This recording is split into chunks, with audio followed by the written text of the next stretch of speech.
guys? Hey, Michael, I am. Good.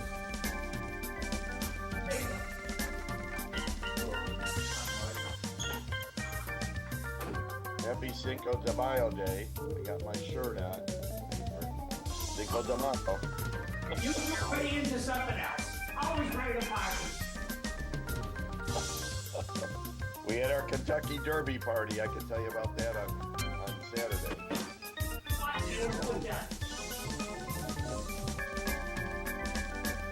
And my hat on with my racing horse. I did not pick the winning horse, though. And we just watched for people. We had 3 people we knew into it, so we're watching for them in the crowd. We never saw them. Fantastic event. Yeah, we had about 20 people at the party. What you had at the We had the lady who does it every year. We had about 20 people over at the clubhouse. It was a private party, and we made bourbon meatballs, so that was an interesting. They were definitely had some bourbon in them. okay. Everybody's happy. Yep. No, we had a good food. See everybody. We had a group picture. Everybody brought wore hats. The ladies and the men all had different hats. And there was a TV there, so we watched it on the TV, the race. Everybody had a good time. It was fun. Got a couple group pictures. Yeah, we had some group. Kathy, you should. I don't do a lot on Facebook, but Kathy does. You could join as a friend for her, and then you can see she had them all. Kathy, what's your last name? Watson, Kathy Watson. I'm going to let you get the show. You got like 60 seconds.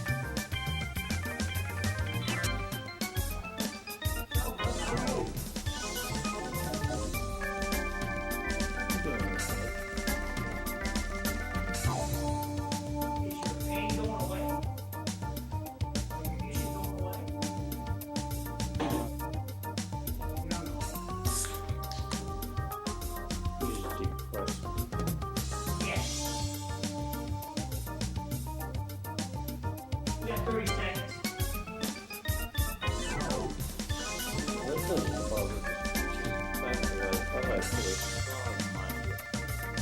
Okay. Well, we have to.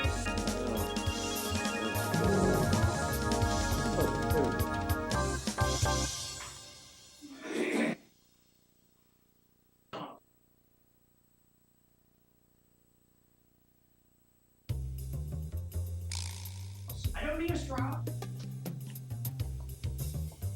Oh, what?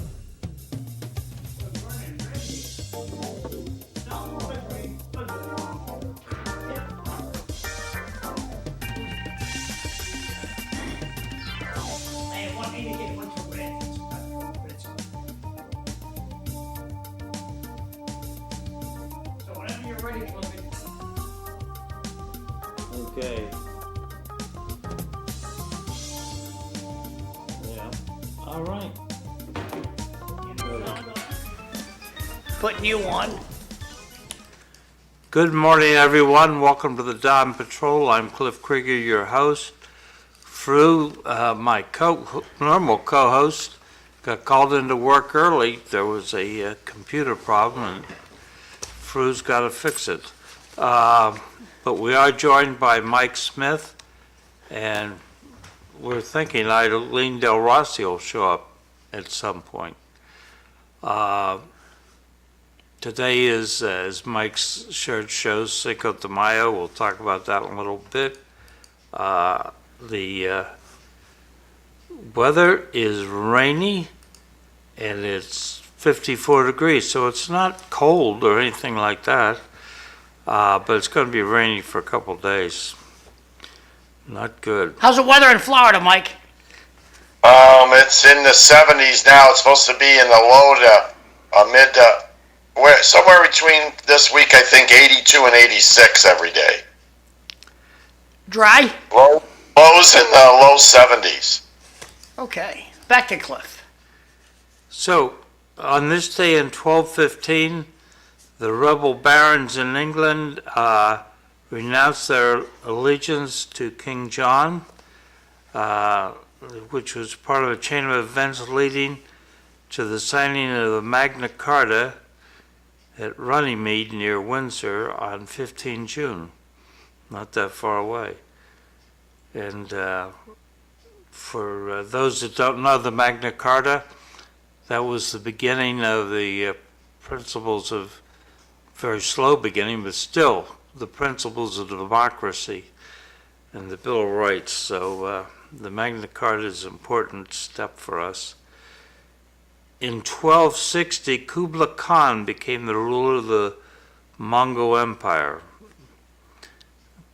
I'm sure you've heard the name Kublai Khan. In 1494, on his second voyage to the New World, Christopher Columbus sights Jamaica, landing at Discovery Bay, and declared Jamaica the property of the Spanish crown. He didn't consult with the people in Jamaica.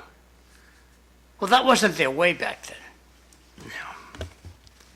In 1789, in France, the Estates General convenes for the first time since 1614.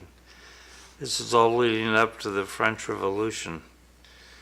1821, Emperor Napoleon dies in exile on the island of St. Helena in the South Atlantic Ocean. 1862, Cinco de Mayo, troops led by Ignacio Zaragoza had halted a French invasion in the Battle of Pueblo in Mexico. Cinco de Mayo was not necessarily that big a deal until President Roosevelt implemented his good neighbor policy, which was intended to provide links with with Latin American nations and people, including Mexico, and Cinco de Mayo became a much bigger deal in the United States. Especially among American immigrants from the state of Pueblo. So anyway, the Mexicans beat the French, and we moved on from there. In 1945, during World War II, a Fugo balloon bomb launched by the Japanese Army killed 6 people near Bly, Oregon. So That where'd they launch that from, Cliff? I saw that in the article. I don't know. I should have looked it up. It says the Army, I think it's my assumption they launched it from a submarine. Ah, okay. Yep, that makes sense then. Because that's what they'd done earlier. Okay. In 1961, Project Mercury, Alan Shepard becomes the first American to travel into outer space in a suborbital flight. In 1973, Secretariat wins the 1973 Kentucky Derby in 1 minute 59.4 seconds, a broken record. And former occupier of this seat, George Anthes, would have been well aware of that. Yeah, at our Derby party on Saturday, one of the ladies had been to the actual Kentucky Derby 3 times, she was telling us. Quite the event. Yeah, its hats are big and getting dressed up. Oh yeah. We everybody had different hats at the party that we had on Saturday for the Derby. So we had quite a different variety of different hats there. I wore more like the hats like the reporters would wear in the 60s and 70s. The shorter hat. And then I I put a racehorse on the front of it. So, in honor of the Kentucky Derby. Did we used to call those fedoras? Yeah, sorta. Yeah, but they're not the real wide ones. They're the short, the short ones. So. Right. Yeah. Back in 1981, Bobby Sand dies at Long Cache Prison Hospital after a 66-day hunger strike. He was 27. In 1985, Ronald Reagan visits the military cemetery at Bitburg and the site of the Bergen-Belsen concentration camps where he made a speech. He got criticized for going to the cemetery at Bitburg. I've been to the cemetery. It was down the street, left turn, up 2 blocks and right turn, and 2 blocks and you were in the Bitburg Cemetery from where I lived. The suggestion was that there were SS people buried there. Plus there were real people buried there. There's Nazi people buried at Fort Devlin Cemetery, too, I would think so. in Ayer. In 2007, Kenya Airways Flight 507 crashed after takeoff from Douala International Airport in Douala, Cameroon, killing 114, making it the deadliest aircraft disaster in Cameroon history. In 2023, the World Health Organization, known as WHO, declares the end of COVID-19 pandemic. Karl Marx was born on this day in 1818, and as we mentioned, Napoleon Bonaparte passed away on this date. He'd been born in 1789. Cinco de Mayo, Europe Day, according to the Council of Europe, Feast of El Qadar or St. George in Palestine. It's Indian Arrival Day at Guyana. Indians being Indians from the subcontinent. It's, let's see, International Midwives Day. I think in other parts of the world, midwives are much more important than here. It's Lusophone Culture Day, the community of Portuguese language countries, and thus World Portuguese Language Day. And it's National Cartoonist Day, and it's since yesterday was May the 4th be with you, today is Revenge of the 5th. So there we are. I want to finally wrap up the Canadian Parliament election. So nobody got a majority to form the government. Yeah, I saw noticed that. But there were three seats short of it. So who are they going to team up with? Bloc? Well, that's interesting because the Quebecers, they lost seats. Yeah. So, And actually, what is? Go ahead. I was going to say, so did the New Democrats. Yeah. There's another part. I can't remember the party that has enough seats that they could team up with. Is it the New Democrats? Have they got enough? They've got 7. Yeah. So they have enough. That's what I thought. They could team up with them, but I'm not sure if the New Democrats are more conservative than the current Liberal Party. But they will need at least 3 seats from somebody else to form the government. They need at least 3 seats from somebody to align with them. But it'll be interesting because I don't think the Liberals are going to be in the best interest of Canada in the long run. You know, that means that they're going to keep the carbon tax and a lot of other policies that have gone into effect. and I don't see how that's helping them. And and it sounds like Carney, the new prime minister, is going to be a real hardliner in dealing with the U.S., and I don't think that's in Canada's best interest either. I mean, people can say what they want, but Canada still depends on the U.S. for a lot of stuff, for income and trade. And it's the people that are going to have to bear the brunt of it are going to be the citizens of Canada. And the prices they're going to be paying are not going to be good for them. Well, there's also the rumor that the shipping companies will just absorb the tariff. Thus far, that's what happened. The shipping companies creating the products are absorbing the tariffs. Thus far, that's the deal. Back to Cliff. Well, I mean, yes, they can absorb, I mean, just like the companies that are making the products can absorb some of the tariffs, but it depends on how much pressure they are under their investors. Because, I mean, Well, Mike, down in Florida, do you have a Democratic media like we have up here? Let's make Trump look bad no matter what it is. I don't care what it is. It's Trump's fault. Do you have a Democratic media in Florida?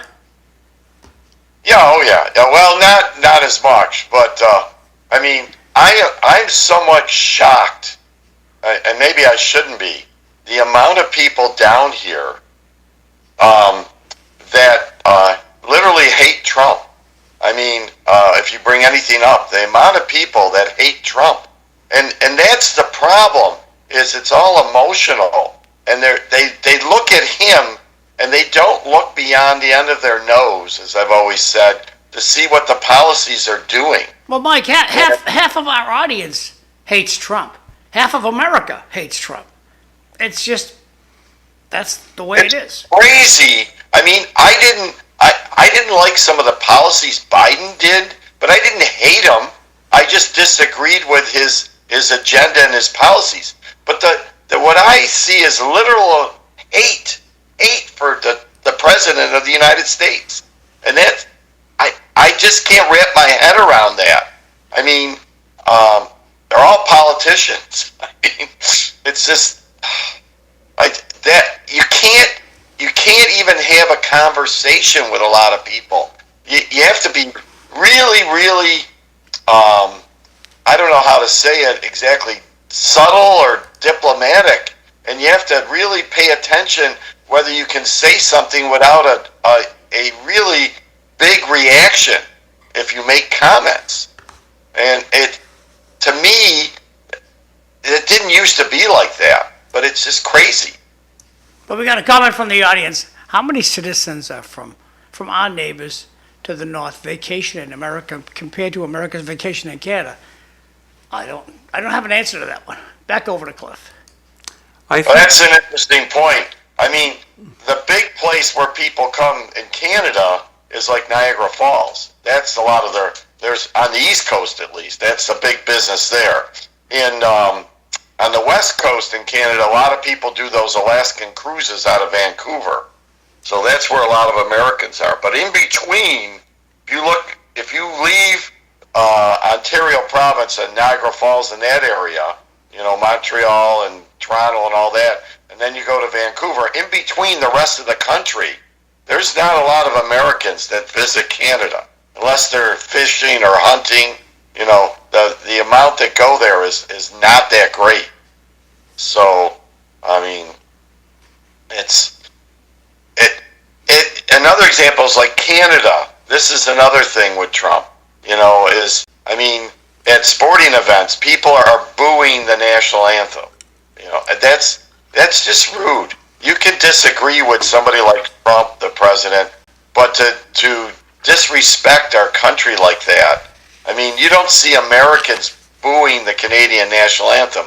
I mean, when we have coffee on Tuesdays, we always have the national Pledge of Allegiance and the Canadian national anthem, because there's a lot of Canadians down here. Well, Mike, people are not. Are they prompted by the teleprompters? That the crowd sees the gigantic? Do they say boo?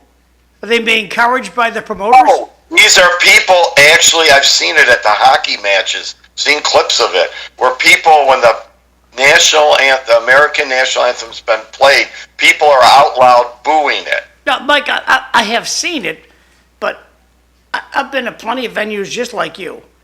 And sometimes they have these big TV sets up that say applause, quiet. Are they saying I understand now. Yeah, I understand, John, now. I don't know if they have that up there or not. I don't know. That I can't answer. Back over to Cliff. But whether it's up there or not, it's still, I just don't, that's the problem, is people have let their emotions take over everything. And it's just, you can't, what shocks me still is that you can't have discussions with people when you bring up anything that they may disagree with. And I blame that a lot on the media for just hammering away at Trump especially. Anything he does is wrong. It's just, and a lot of people, they don't take the time to look beyond a few things. It is very un-Canadian to boo someone's national anthem. Another comment from the audience. Biden had failed policies when he was president. This is after him being in the Senate and VP for decades. Good points. Back to Cliff. Okay. So, it'll be interesting to see how Mark Carney, the new prime minister, navigates short three people to give him a majority. Well, they'll get it. They'll get the three people. That's the three members of parliament. They'll get it. But because they almost got the majority that short, they're looking in their mind that our policies are the best policies, and I don't think that those policies. I hear from people like this carbon tax and all this other stuff they do. It's people aren't happy with it in Canada. They're just not. I would think, could be wrong, I would think that Canadian citizens wouldn't be happy with the way they're going after the truckers from the COVID demonstration. It just seems, I know they don't have a First Amendment, but still, I would have thought the free speech idea would have rubbed off on them from their English heritage and being next door to us.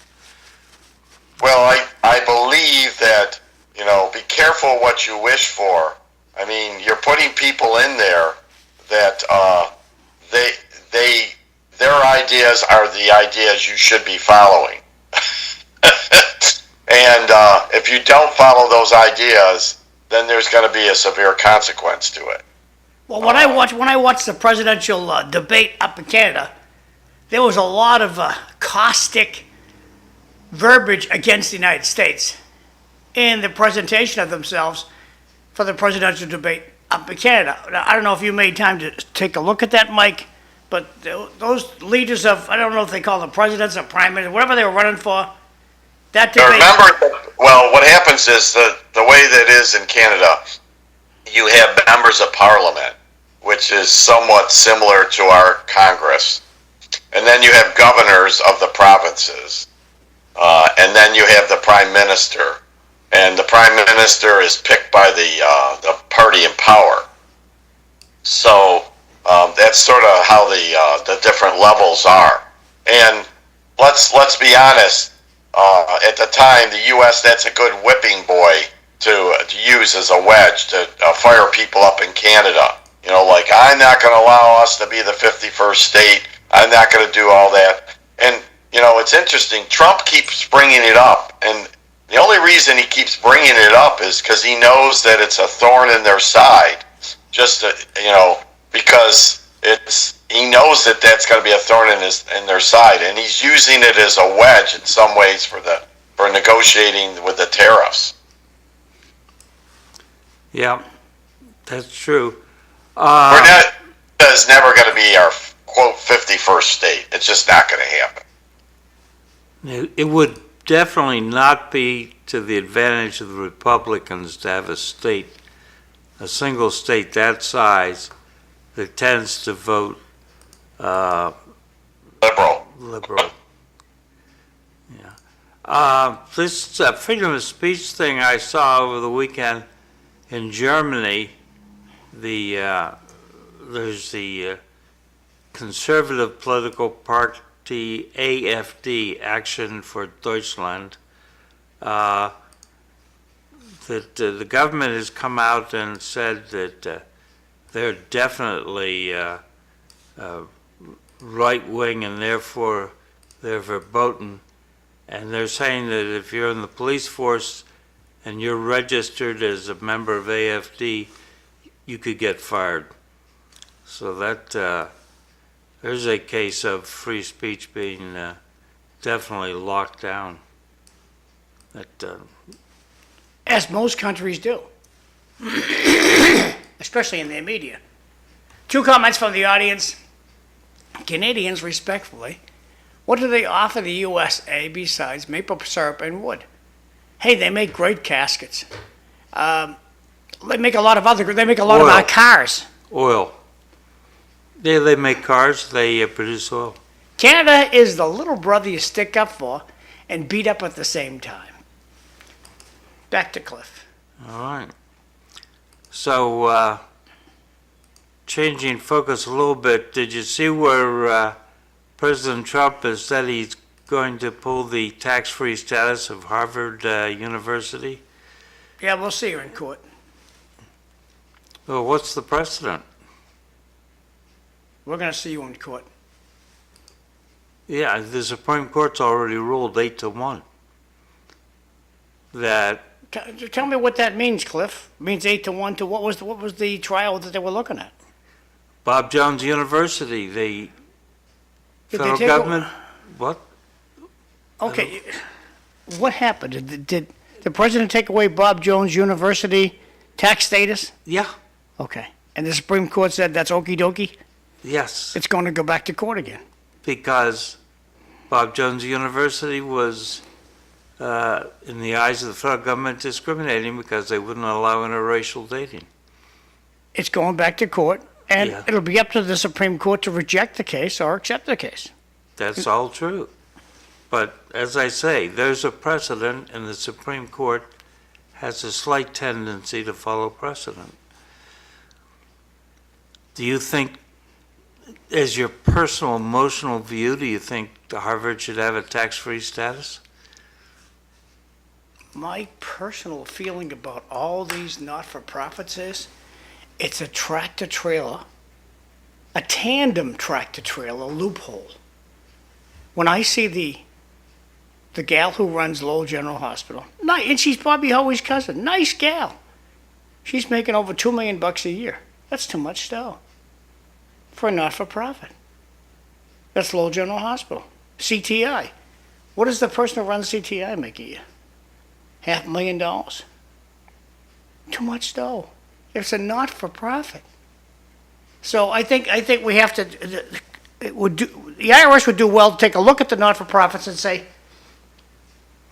what are the new guidelines for not-for-profit? Because right now, a lot of companies take advantage of it. I have been approached by one tax accountant to change my companies to not-for-profit. Saved me a ton of money in income tax. All the properties, no more real estate taxes. There's a movement afoot to make funeral homes do that. I just think that it's time the federal government take a good look at themselves and readdress the not-for-profits, including Harvard. Okay. So, but speaking of President Trump, did you see where the New York Attorney General, Letitia James, has been accused of mortgage fraud? I mean, what an irony that is. Eileen Delrossi says this about, she's not talking yet, but, well, it's been confirmed that President Trump will also be Pope Trump. There's orange smoke seen at the Vatican. That was funny.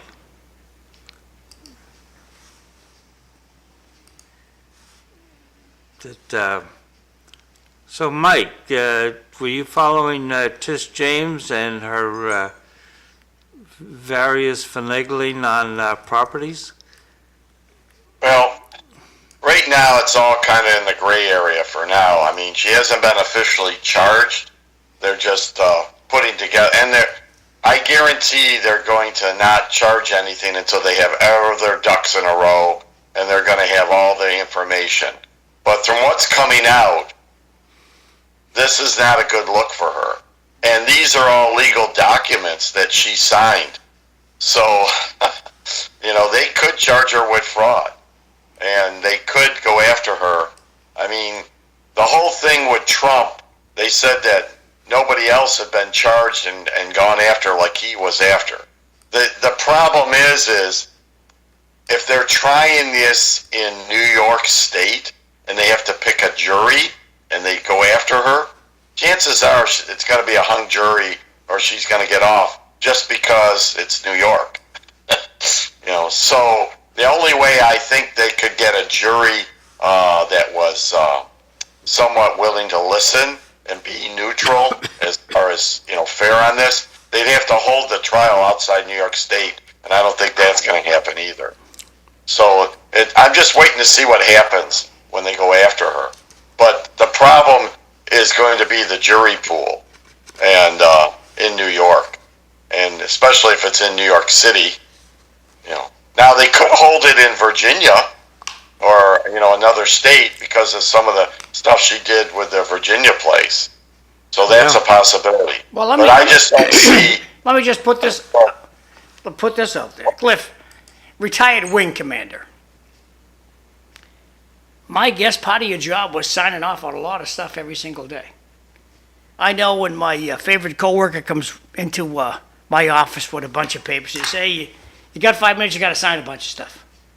And she just like these little stickers on where I'm supposed to sign.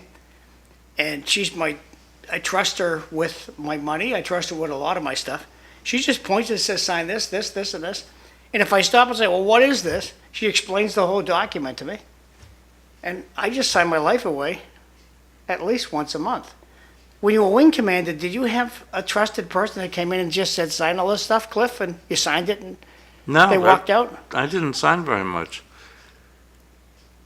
Wow. And I'm going to guess this congressperson or the senator is going to say the same thing. I don't read a lot of the stuff I sign. Go back to Nancy Pelosi. Let's pass this, we'll read it later. That's true. On the other hand, she's guilty of the things that she accused Trump of, plus there's the possibility of incest because she claimed she was married to her father. That's not a good look. Very true. It's just that, she talked about we got to enforce the laws and everything. And, it's typical political stuff. We're going to enforce the laws until it comes after us. And, this is not a surprise. Trump was not happy, and that case is still being appealed.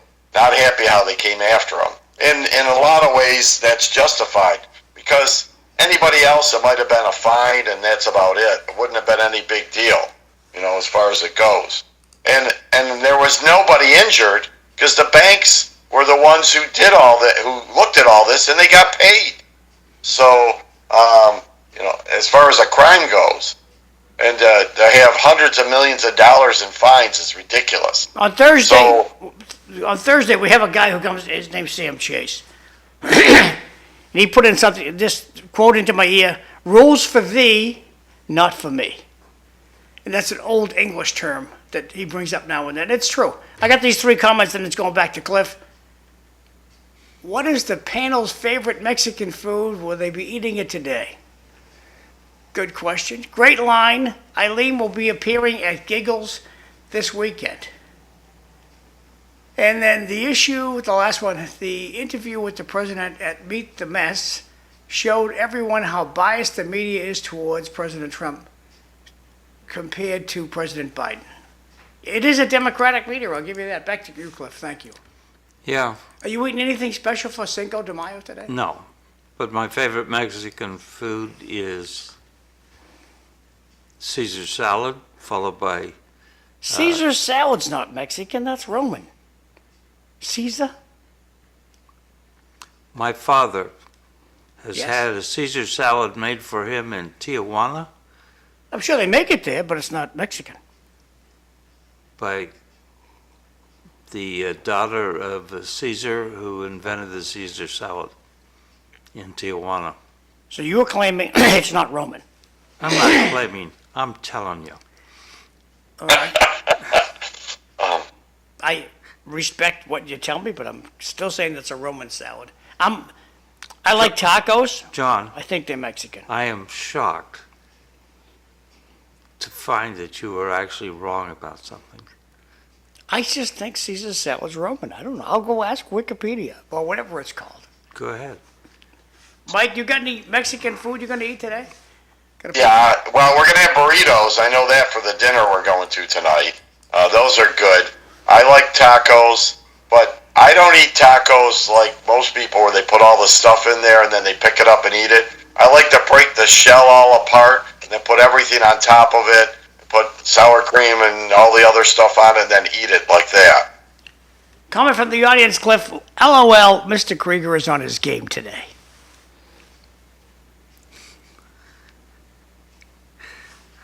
Well, that's good. Cliff's very happy. So apparently out in McKeesport, Pennsylvania, there's this guy, Jerry Bauer, and his wife, Susan, and the kids, and they've created something called Boyer Spell that. Research. What? Spell that, please. Bowyer. Okay. It And- sounds like V as in victory. That's why I wanted you to spell Oh, that. okay. And what they're trying to do is they're trying to get information out to people to change the voting for boards that are controlling companies. If you own stock in a company, you get to vote. Normally, you give a proxy to somebody else.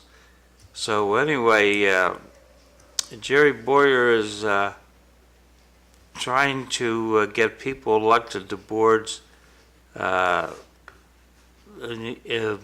dealing with hot button issues like abortion, DEI, and climate change. Cliff, Yes? you want to read this? Your dad was right. I can't read it. You can't read that? Okay, I'll read it to you. The Caesar salad is credited to Cesar Cardini, an Italian immigrant who owned a restaurant in Tijuana, Mexico. Right across from the Fontan Palace. I don't know where all that good stuff goes, but it's said to have been invented July 4th, 1924 at Caesar's restaurant in Tijuana, Mexico. So an Italian guy invented Caesar salad in Mexico. Very good. I love Caesar salad too. A Fontan Palace, there used to be one down in Tampa, Cliff, it's getting too deep now. Okay, now spell Fontan. Fonton. There used to be one in Rhode Island, down Fontan, where? in Newport. Newport. That's where they play High Life. Have you ever seen High Life? Mike, have you ever seen High I'm looking Life? for this. Yes, I have not seen it live, but I've seen it on TV. Yeah. It's quite an interesting game. Is this a restaurant, Fontan Palace? No. It's a game played with a hard ball, and you have a basket strapped to your arm, and that ball gets pretty fast. And you throw the ball at the wall, and it careens off, and someone else, sort of like in handball or squash, is supposed to play it and put it back up on the wall. Well, they're calling it the Palace of Fontainebleau. No. And when I put in Fontan Palace, that's what comes up. So Look Sorry. up High Life. no, it's Fontan Highlight is, Palace. but if What I have you believe done? right, Cliff, highlight is played in a much larger area than what Yeah. you play like handball or squash or any of those places. I Right. think it's a bigger area.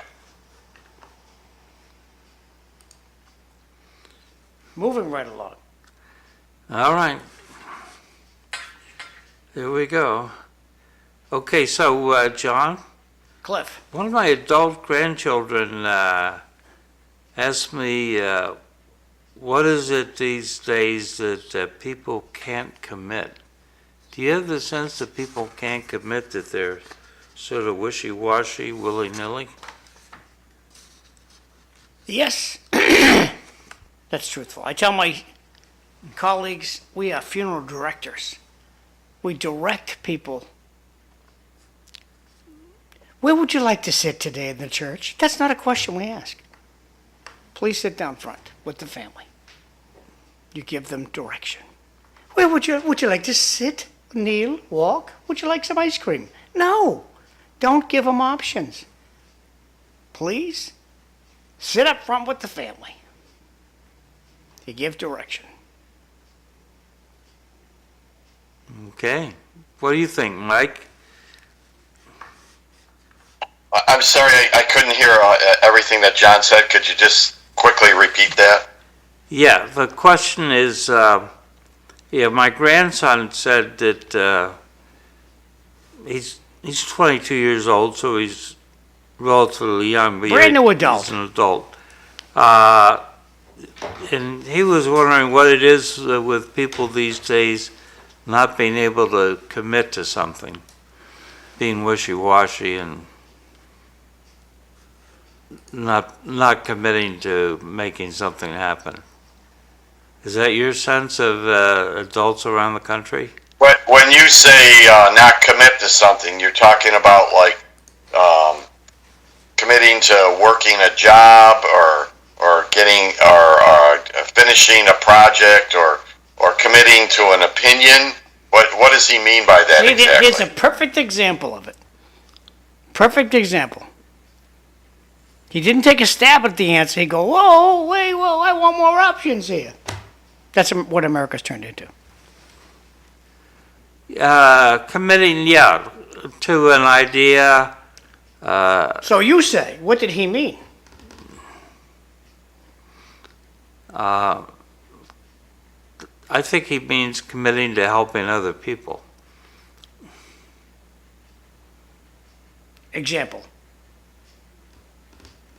Well, I think that's one of those general things where we talk about the younger generation. It all depends on what part of the country they're from and how they're growing up. I tend to think in the larger cities that as far as committing, you're seeing these protests and all that. I mean, I guess that's one way of committing.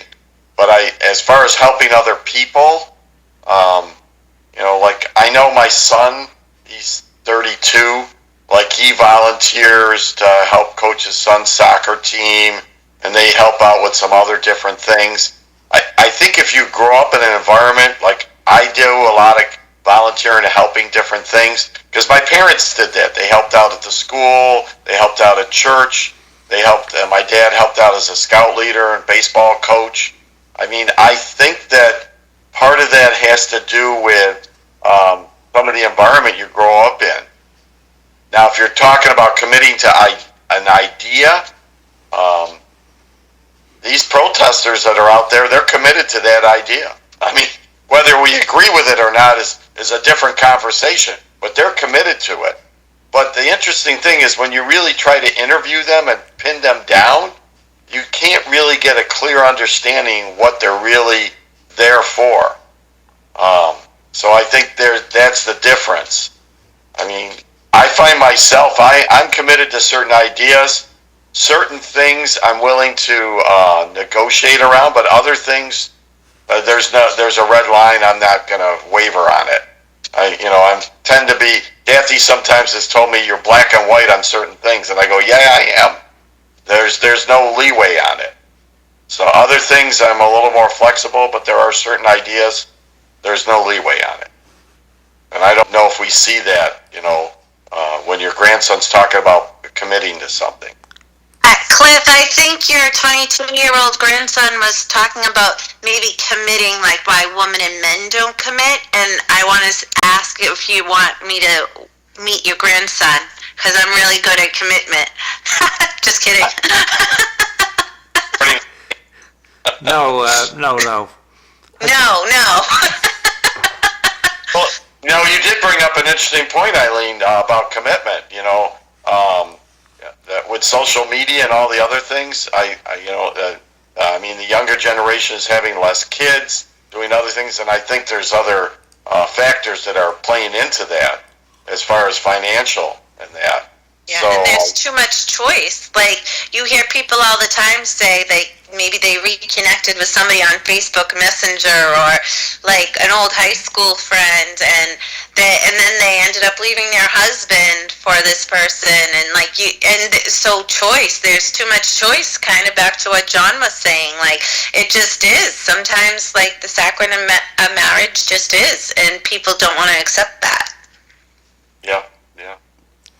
So, but what Mike brings up is kind of interesting to me is, I think that with regard to young girls and boys, I think that they find it hard to make the first move. And I think that our society has made relationships between boys and girls a little harder than it used to be.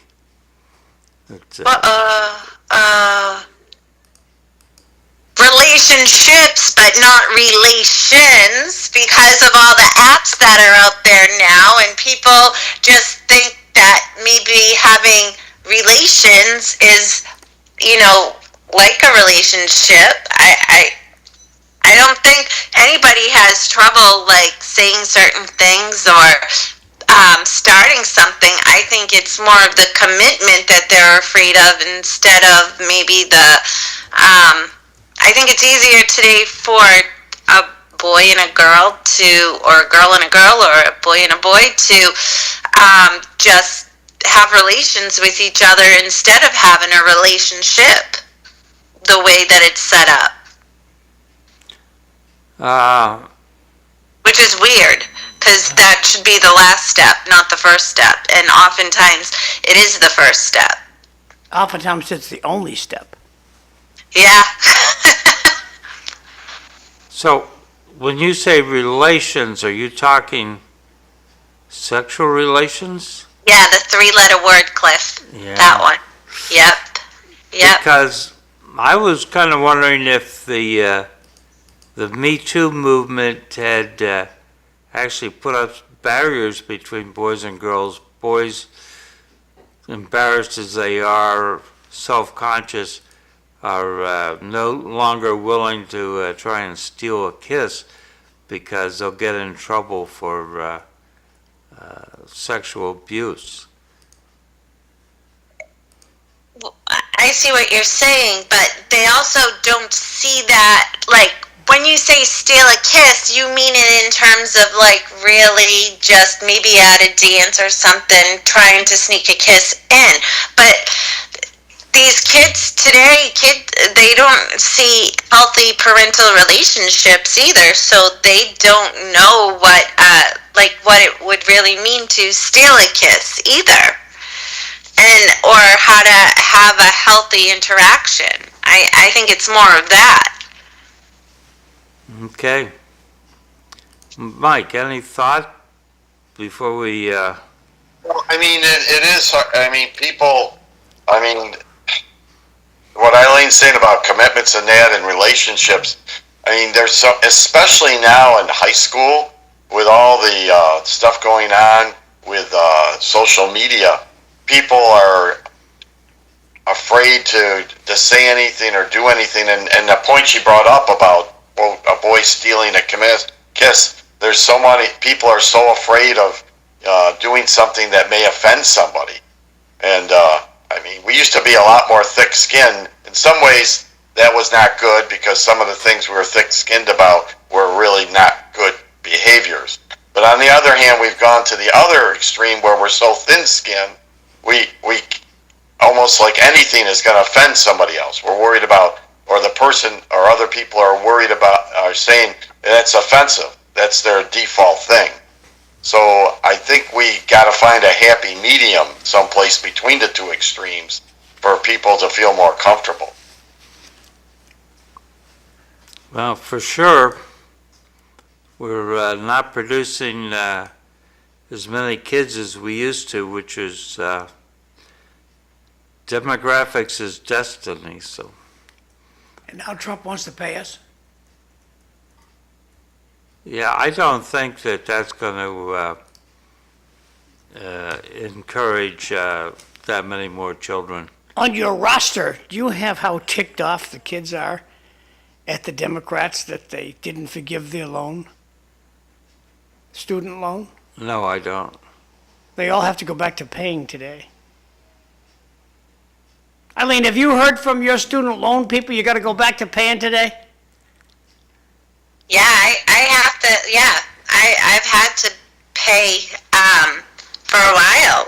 I don't think it's in deferment at all. I don't know if it's the type of loans. You know, they're subsidized, unsubsidized, like there's all different types. So I don't know if it was a certain type you didn't have to pay, but it definitely goes on my credit score and it definitely charges out of my bank account every month. Did you believe President Biden when he said he was going to forgive them? No, because that would be too much. And that would be like saying, you can go to college for free. You can rack up debt and not be responsible. Kind of like what the federal government does. I know one young lady, she postponed going to college because she said, why should I pay if it's going to be free? If student loans are going to be non-payable, I'll sign up for it when they're free. She assumed they were going to be free student loans. I don't know how she put that math together in her head, but God bless her. I found it interesting when there was all that talk about that. I remember my mother saying, that's ridiculous. Why would he do that? Why would he take all that money away from taxpayers? I looked at her, I'm like, Mom, I have student loans. Like you and Dad, as soon as we were seniors in high school, signed us up for a FAFSA form. So why wouldn't you want to help us? But the way she looks at it as it would be way too much from taxpayers, because then everyone would just take advantage of it. Well, why didn't the government offer everybody assistance? You know, Well, what did they do? What was the plan? I guess I wasn't fully aware. Would you lend Anthony $62,000? I mean, in my life. No. Sure. He's a senior in high school. He wants to go to super college next year. He needs 62 grand to get in there. Are you going to lend him 62 grand? I would, if I had it, I would never give my child 62 grand. I would make sure I wrote a check out to the college itself. But the other part is, right, they're not going to appreciate it as much if it's just paid for by somebody else and they didn't have to work for it hard. How do you know you want it? Like, you're not just going for the experience, you gotta want it. And I think that gets into a gray area where I think it's good for people to sometimes take a year off in between high school and college and figure out maybe what they want to do, if college is the right thing for them, work and see how much they can save in a year to see what's reasonable for them to manage. I'm going to put the reins back over to Cliff to see if he wants to keep going with this, or he's got a whole banner of things he wants to talk about. Back over to Cliff. I just wanted to say how much I appreciated that the taxpayers paid me to go to college. Thank you. Why? How'd you pull that off? I'm good at taking tests, He joined the Air Force. and I got an appointment to the Air Force Academy. I got paid $115.30 a month to go to college. Well, see, that almost makes a lot more sense. If somebody's really interested in something, like you were interested in the Air Force and you took a test and you proved your knowledge, that makes more sense to have something paid for, right? Then if here's just $62,000 to a school, I hope you like it. I hope you learn self-discipline. I hope that this, makes you student of the year, right? And you're throwing away your money on hopes. Eileen, for a long time, I thought that people could pay back their student loans by working as school teachers. And you can, but not all of them. There are certain student loan forgiveness programs. If you pay 120 months, so there's one for student loans, actually. Here, Mom, the phone's all charged. There's one that if you do work in an inner city school, they'll forgive $17,500 at one point. And then there's another program that I'm enrolled in that if you make 120 consecutive payments, I believe it's supposed to forgive all of your student loans, but not 100% on that, because I've done that and it hasn't forgiven it, but that's on me, that I still have to look into the types of loans, because I don't think that covers either subsidized or unsubsidized, and I'm not really good at understanding that, loans. So I still have a little more left. Okay, I got two comments from the audience. More people need to be committed to a mental institution than in a committed relationship. It's all about their feelings and mental well-being today. Second comment from the audience: why is it parents' responsibility to pay for their kids' college education? Interesting points. Back to Cliff.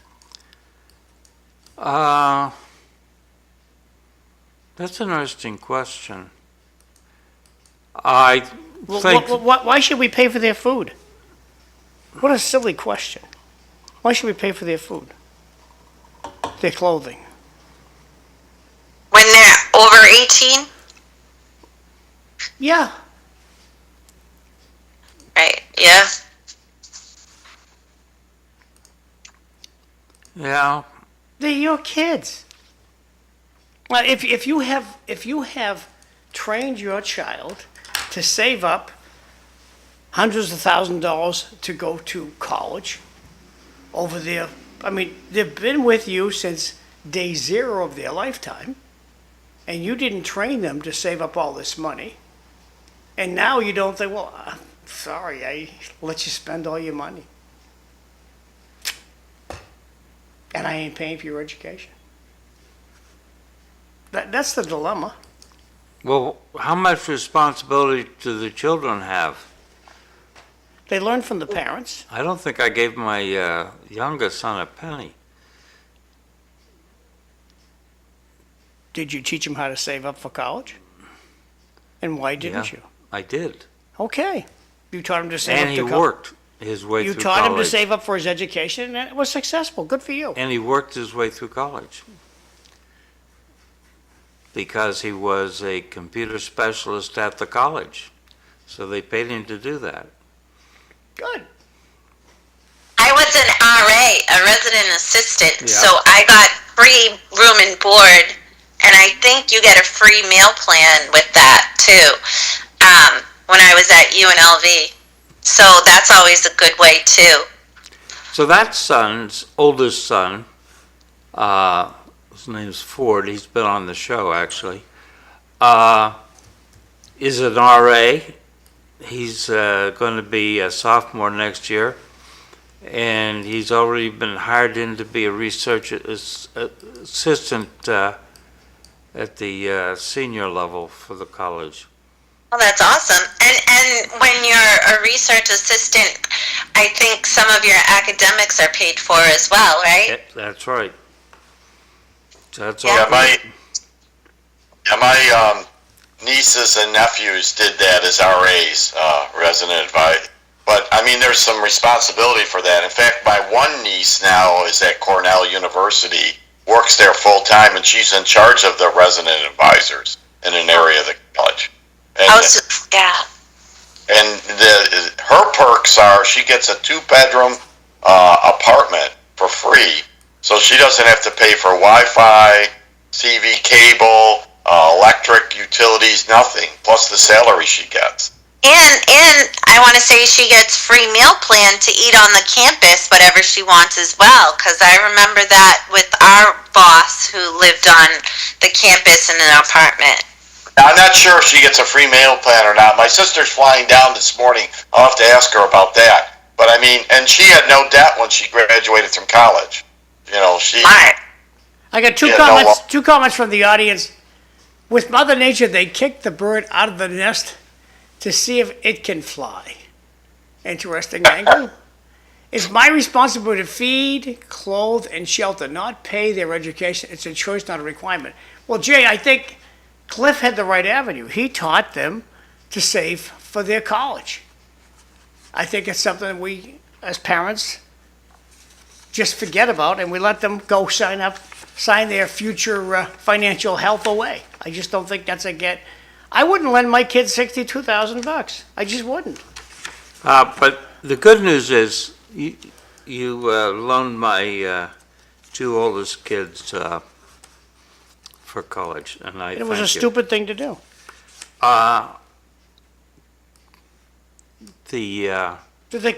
Most children who sign up for a college education from the federal government, a loan, don't realize what the obligation really is. In their case, the obligation came from the fact that their father died while on active duty, and therefore they got compensated by the government. Never mind, Cliff. Oh, I see. So you're saying as a taxpayer, that's how John paid for it. Yeah, that's true. So we are down to less than a minute.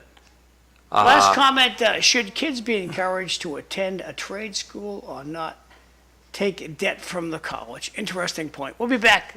Thanks.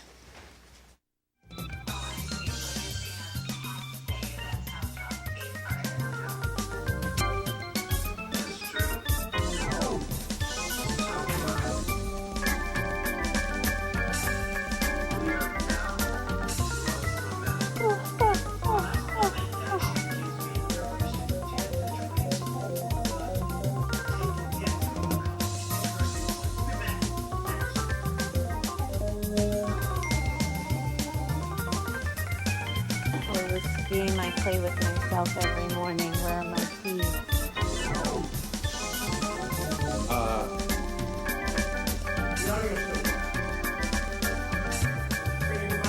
Yeah.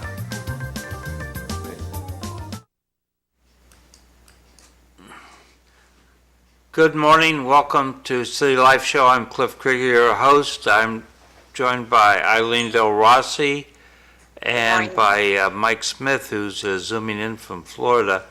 And Eileen just made a comment about looking for her keys.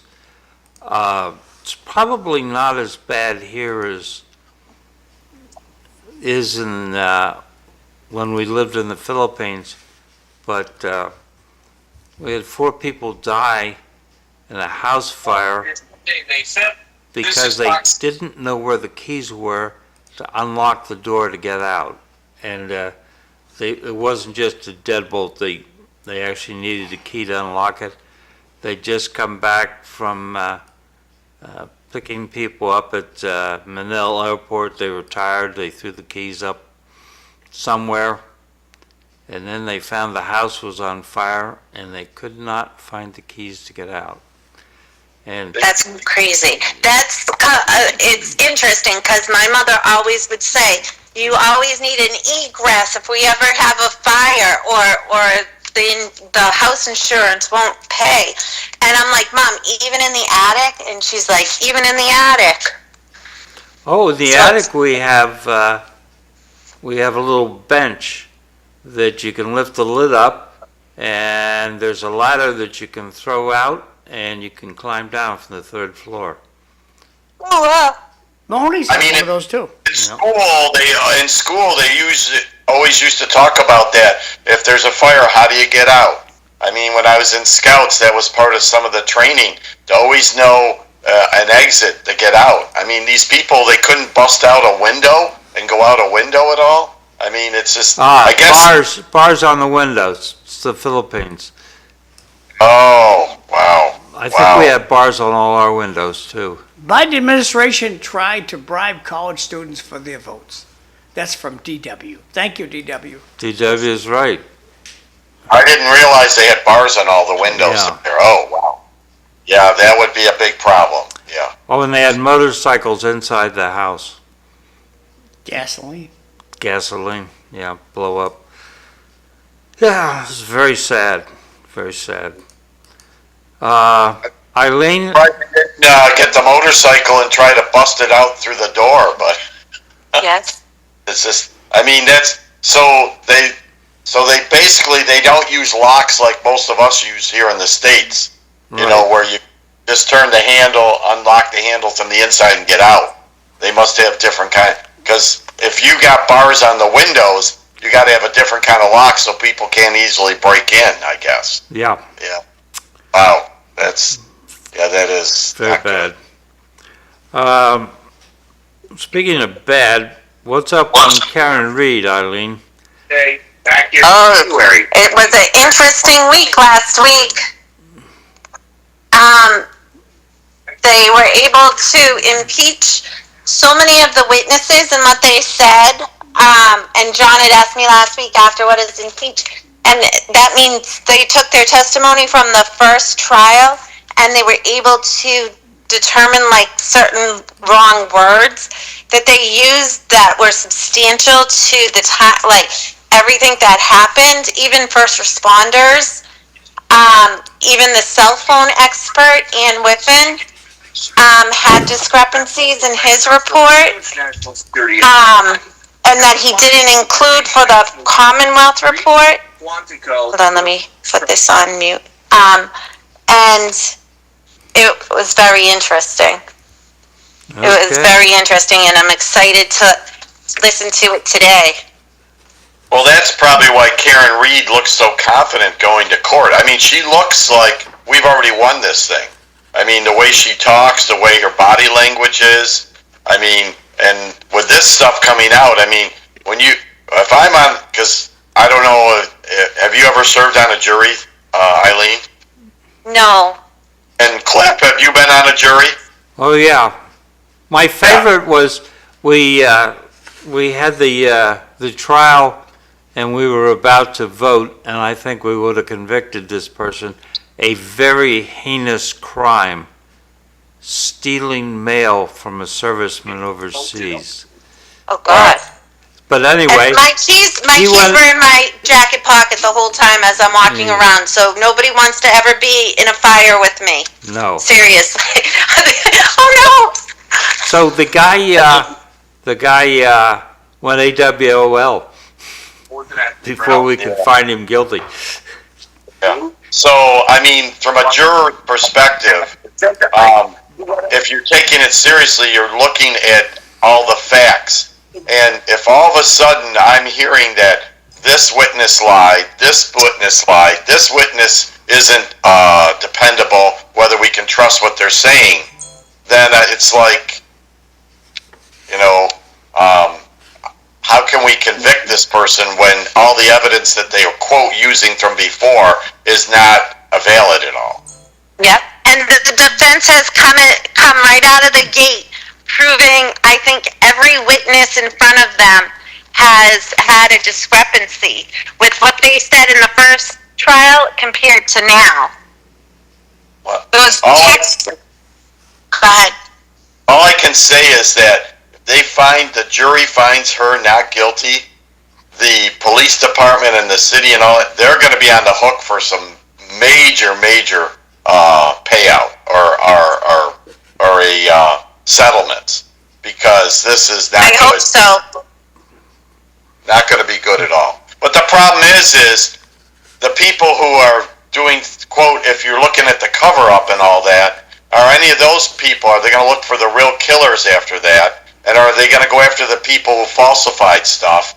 And are they going to be accountable? Because the real people who suffer from that is the taxpayers. Well, didn't Because they're going to have to pay all OJ the get money off? out. Didn't OJ get off and they stopped looking for the murderer of his wife? Didn't they? Are they still looking for the person who murdered OJ's wife? No. Nicole. Yeah. Right? Nicole And Simpson. there was evidence planted at that scene too by that Mark Furman guy as well. And I know, like, in terms of change, there has been subtle change in Canton where this all happened. They had somebody else run against the select board chair who actually won, so they got the select board chair out. Then the chief of police in Canton actually retired after 36 years. And now the Norfolk County DA, Michael Morrissey, has somebody running against him in 2026, which he never has had somebody run against him, I don't think. And he is a political powerhouse with lots of money. Okay. Yeah, yeah, but again, if she's found not guilty, and I say if because we have to wait and see if they hopefully don't have a hung jury again. But if she's found not guilty, the taxpayers are going to be on the hook for some major money. Yeah. Yep. We buy lunch for those jurors every day. Did Well, anyone, that's minor compared to what's going to go to Karen Reed. I mean, there's going to be a settlement. I guarantee there will be if she's found not guilty. And it's not going to. It's going to be It's going to be a big 6-figure, or even possible. It could be some 7-figure account money. So. Yeah, I mean, she's going to be more than well off. She's already has a ton of, like, movie deals and documentary deals that people are horrified at what they've seen. Well, the lawyers, you can guarantee these lawyers are going to get a good chunk of money too. So. Yeah. Yeah, they're not even charging her right now because the bill is so high. And they know she can't afford it, so everything in her defense fund, which is really close to $1 million at this point, everything in that defense fund is really just going to transport and support the travel of the witnesses to come in. And I think for the hotel, for the attorneys, and for, because she stays there as well with them. Yeah, but I mean, I'm just saying those lawyers, yeah, they're not charging her, but they're going to get money out of this. Oh, yeah. They wouldn't have taken this case. They looked at all the stuff, and now with them bringing out how bad all the witnesses are, I mean, the corruption. Unfortunately, this is not an isolated case. This is just national case that's brought out. But there's multiple other cases I've seen happen. And how the DAs do deals sometimes. They basically, I've seen it happen where they're saying, you need to take this deal because if not, we're going to bring a witness in, and basically they don't care if the witness is telling the truth or not, and we're going to go after you and give you the maximum. So they kind of bully people into taking lesser charges so they can show a higher conviction rate.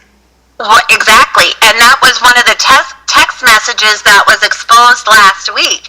If she takes a plea, everything will be okay. This was before she was even arrested. If she takes a plea, everything will be okay, and if she fights, it's going to be an episode or something like that, which is kind of crazy. But if also, here's the thing, most people don't have the financial resources that Karen Reed and her family did to fight this. And nobody expected her to fight the way that she's been fighting. They wanted her to take a plea. Yeah, exactly. That's the point I was making earlier, that some people, they get bullied into taking something. It's like, well, geez, if we try to fight this and we don't win, then we're really in big trouble. We'll take this one now. But the problem is that stays with them for the rest of their life, that conviction, and it can affect a lot of other things in their life down the road. So we have one comment from Jay, going along with Mike. Corruption in the courts, corruption with the police, and corruption in the media. Shocking. So that's from I Jay. think there's a little sarcasm in that comment, so. Probably is. Speaking of shocking, Eileen, you've got a motion for the school committee this week? I do. A mental health focused youth advisory council so that the students in our community can have their voices heard and considered when the decision makers make decisions for the members of our community.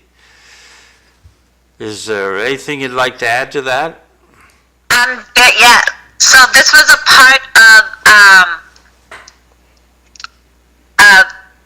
a student that attends the daily that did a civics project. Wants to really reach out and create like a mental health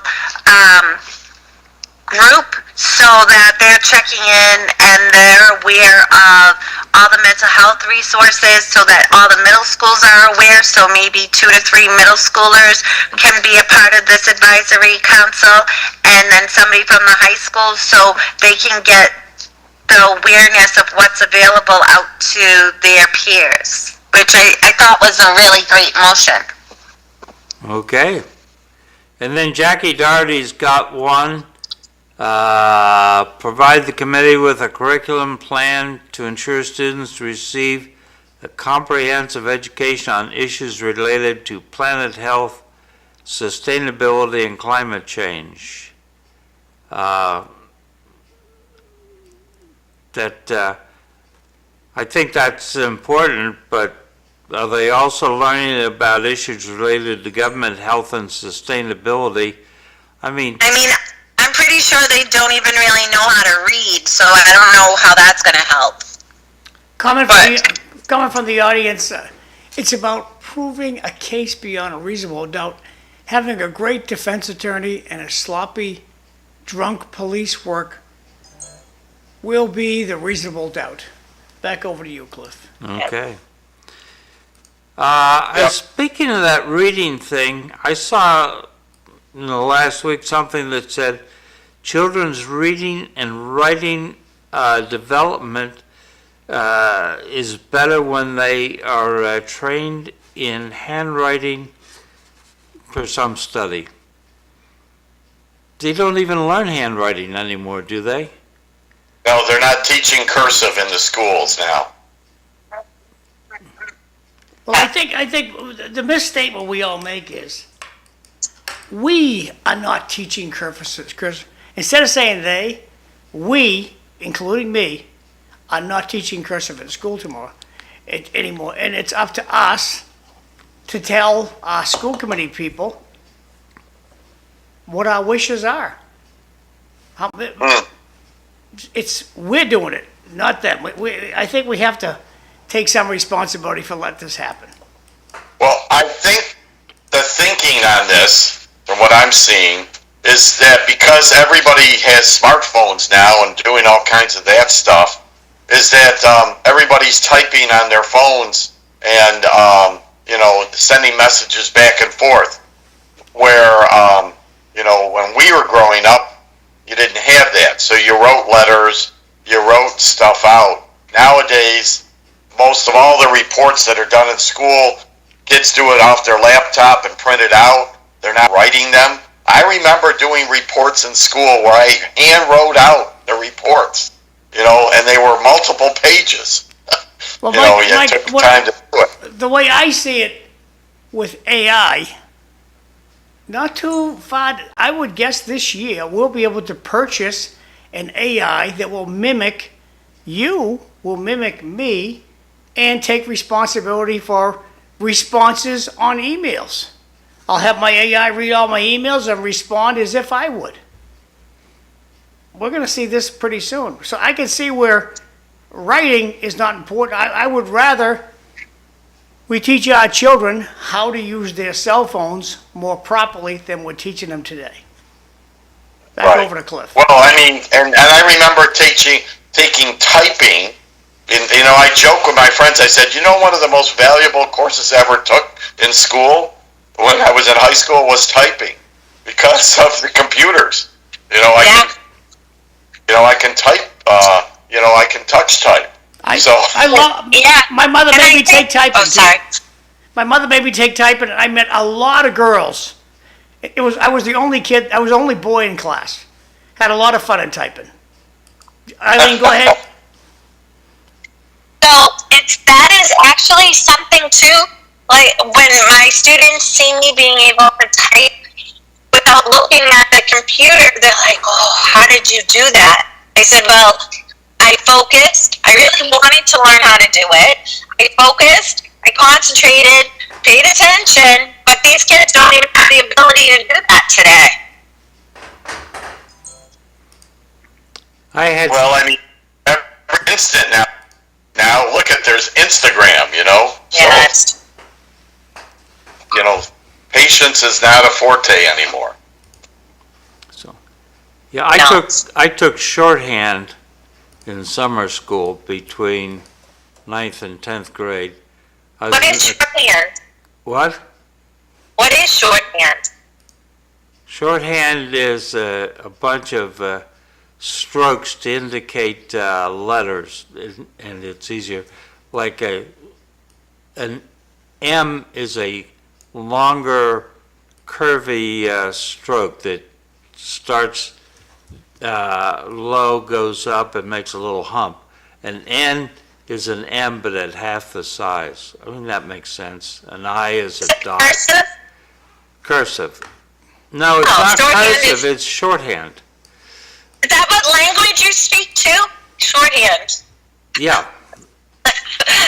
So anyway, there were 36 girls, and I didn't have a date with any of them, so that was a waste of valuable time.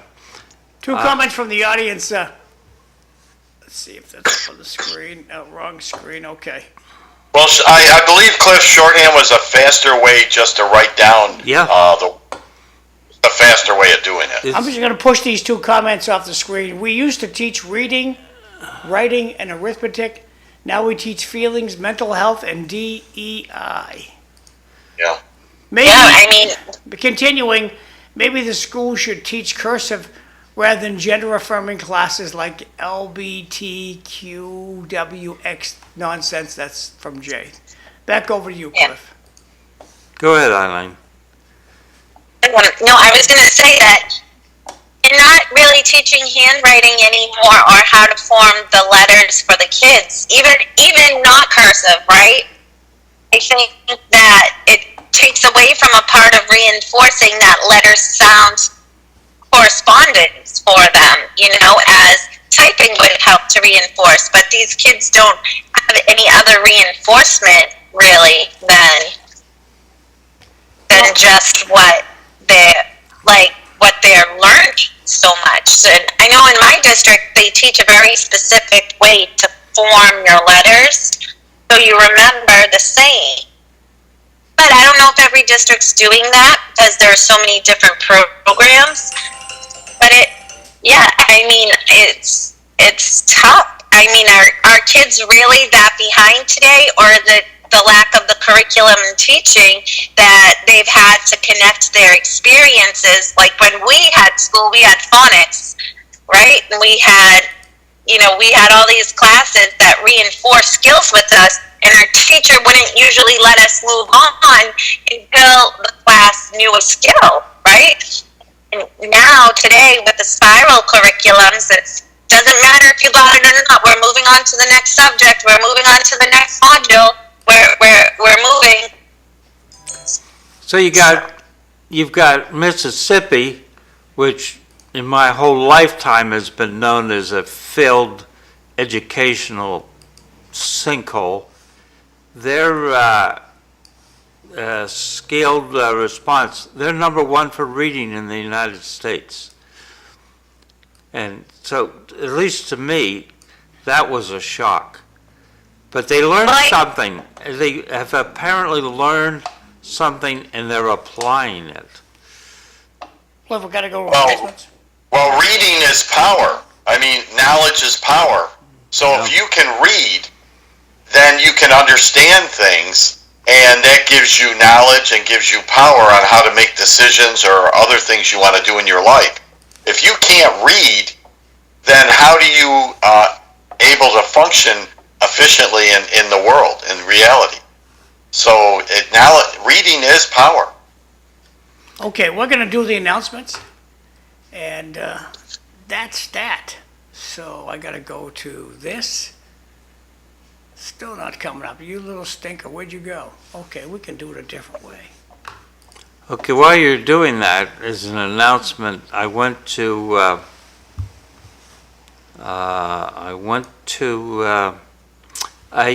senior center, and I tried to get in the front door, which it says it's open at 7 o'clock in the morning. Yep. Now, locked. You have to go around the back door. The Early side in door the by the morning. parking lot, you mean? Yeah, What day was that? Saturday. I They can't have speak, it correct. can't speak to that. Okay, so today, they're gonna have lunch over at the Lowell Senior Center, chicken burrito with rice. Get over there around 10:30 with your $2. If you don't have the $2, they'll let you eat for free. So Senior Center is in the corner of Fletcher and, not Dutton. Having a brain cramp where it is. But at any rate, it's over there by the new Du Bois's.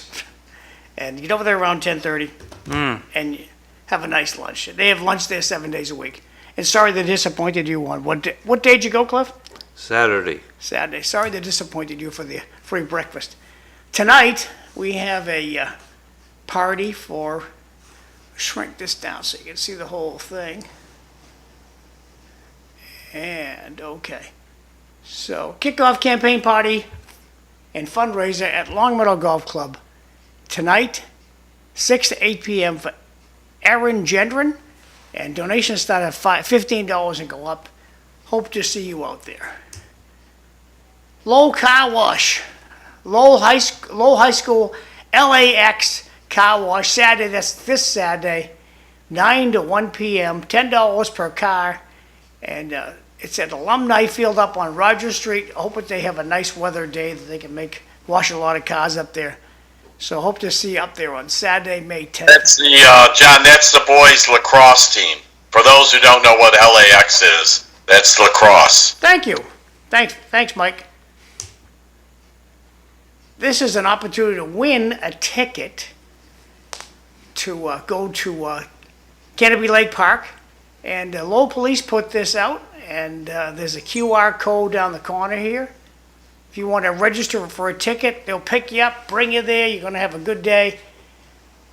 Take your fancy phone, your smartphone, put it on this QR code right here, and you can register for a free ticket to go to this. Sounds like a lot of fun. It's coming up July 16th, but you got to win a ticket to go. Free admission, transportation, and T-shirt, but there's only 50 spots. So to The sign local up, police are going to pick you up, they're going to escort you and pay for your ticket and drive you home. that's my understanding. It's a great day. And it says bus pickup and drop off locations and times to be provided. Registration, once registration has closed. So no escort, bus pickup and drop off. Well, I'm sure the cops will be. It's a nice service. I think it's a good idea, so letting everybody It's know. a good way for people in the community to get to know other people in the community, not just their base of friends, too. That's right. Please join us for Rodney Elliott's State Representative Thursday, May 15th, 5:30 to 7 p.m. at the China Star, a delicious restaurant at 1733 Middlesex Street, right here in lovely Lowell, Massachusetts. And if you want to write a check, you write a check out to committee to elect Rodney Elliott. So he's also got a website you can go to. But again, Thursday, May 15th, 5:30 to 7 p.m. St. Michael's Church. They're collecting your stuff. There's a lot of information here, but they're going to have clothes, tablecloths, gently used items, and they want you to donate whatever you want to leave off with them, and they're going to have a sale and sell it back to the public at a reduced price. It's a good fundraiser for them, so you might want to take your phone out of your pocket, take a picture of it, because some stuff they take, some stuff they don't take, like they're not going to take large furniture, cribs, bike helmets, all kinds of stuff. So take a picture of this if you have a lot of stuff you want to move out of your house and send off to a good cause. This guy, Jeff Kuna, he's going to have a the legislature rally coming up. Is that the 17th this week? No, next No. week. Next week. Now, not this weekend, next weekend, and 10 to noon time. And there's a lot of good information on this sheet, so just take your phone over the monitor, take a picture of this, and you can join Jeff Kuna, the radio guy, on 68. I enjoyed listening to his program when I'm in the car. Good guy. So I haven't met him yet, but seems like a nice man. So Saturday, May 17th, 10 to noon time, red flag warning. What are you trying to hide? These are all the neighborhood meetings for this month. So if you're part of a neighborhood, tonight, the Centerville Neighborhood Action Group is having their meeting, 6:30 at the Polish National Home Association. But all the neighborhood meetings that the Lowell Police have listed on here, that's the meetings for this month. So hope to see you at your neighborhood meeting. I don't see the Belvedere meeting. I don't know what's going on with those guys, but I've been asked to put that up there. But the cops put this out, so that's what I got. Over at the Immaculate Conception Church, Healing Mass to honor Saint. Cliff, do you know how to say that guy's name? Is this Blaze? Up here, Saint Perugini. Yeah. How do you say his name? Peregrine? What? Peregrine? Peregrine? Yeah. Okay. That's Saint best I Peregrine. can do without saying the name. Yeah, Peregrine. Saint Peregrine, patron saint of cancer patients, with anointing of the sick. Immaculate Conception Church, Wednesday, May 28th, Ascension Thursday evening at 6:30. Everybody's welcome to go to that mass. Corey Robinson's having a party. And I'm going to shrink this up so it fits on the screen a little bit better. Together We Make a Difference, hosted by Zoe Dzinku, Anthony Light, and Mona Tyree. Please join us at the Domposki Club, 10 Colburn Street. And it's going to be Friday, the end of the month, Friday, May 30th, 5:30 to 9:30 p.m. So hope to see you over there, a fundraiser for re-elect Corey Robinson, City Councilor Corey Robinson. Interestingly, you mentioned Mona Tyree. She just stepped down as a member of the city's Diversity, Equity, Inclusion, and Belonging Committee. So there's an opening on the committee. Okay. If you need prayers for somebody, be in touch with the Monastery of St. Clair, 445 River Road in Andover. Their phone number's there. And these girls, these sisters have helped me out a great deal in my life. When I have any trouble, I need some prayers, I call out there, and boy, they got a very good connection with the Almighty. So thank you to the sisters, the Monastery of St. Clair. If you need some prayers, that's the phone number. This is going to be a public meeting out in Charming, Chelmsford, June 5th. It's a month from today. And they're trying to get rid of these heavy trucks going down the street out there. And a lot of good information on this particular sheet. So take your phone out of your pocket, take a picture of this, your Chelmsforders. If you want to stop these trucks from going down the road, take a picture and make sure you get there Thursday, June 8th, 7 p.m. at the Chelmsford Police Department. They have a nice community room up there. And can't make the meeting, there's information here on the left-hand side. But stop Newport in North Chelmsford is their email address. So be there or be square. Tewksbury is going to stop schooling people. The school year ends June 17th. So the days are coming when all the kids will be home for the summer. Traffic will be calming down. So the end of school is coming up June 17th. I don't know about Lowell yet, or Kingsborough. I don't know about the other two, but Tewksbury, the last day is June 17th, and it's a half day. That's the end of the announcements today, Cliff. I hope I got them all in there. Back over to you. Thank you. It's good. I wanted to finish up school committee. Friday, I thanked Jen Myers, but over the, after the show Friday, I got an email. I had some confusion about numbers adding up in the quarterly performance report. And she pointed out to me how what I was looking at was the same information from two different vectors, and that's why the numbers didn't make sense. And it makes sense to me now. So kudos to Jen Myers. City Council, they're going to vote to make this Nurses Week. Uh-oh. Isn't it Teachers Week this week? The what? I thought it was Teachers Week this week. Well, maybe they're going to make it next week, Nurses Week. So there's some motions. Council Noon wants to know about what are the plans for use of the UML Inn and Conference Center after the families are no longer being used or no longer using it. According to the column, that happens at the end of June. So that'll be interesting. Apparently, Merrimack Community College is making some sort of a run on the place.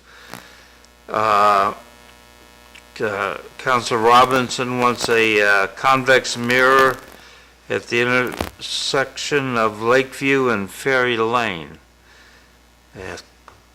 to reduce accidents. And he wants to report the progress, the process used for appointment to LTC, the Lowell Telemedia Center, for seats dedicated to the City Council and the City Manager. I think that's good. Councilor Scott wants to go with LRTA to explore options for increasing the frequency of service on the city's most heavily traveled routes.